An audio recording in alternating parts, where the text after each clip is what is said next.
Magandang gabi po mga kababayan. Nakatanggap po kami ng impormasyon na lumabas na yung aking warrant of arrest. Nakakalungkot po, parang wala yatang due process. Pero ganun pa man,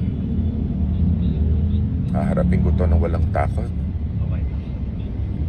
At alam kong hindi ako papabayaan ng Diyos dahil wala po akong kasalanan dito. Hilingin ko lang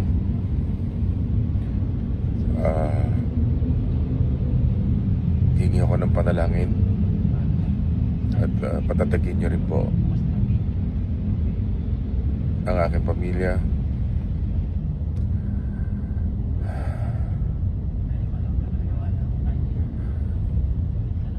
Hindi ko po may paliwanag kung ano yung nararamdaman ko, sa totoo lang.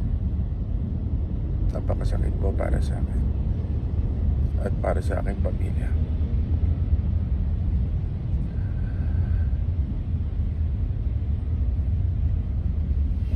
Yun lamang po. Maraming salamat.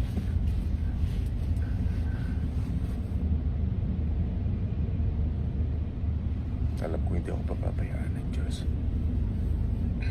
Thank you po sa inyo lahat. Please pray for me.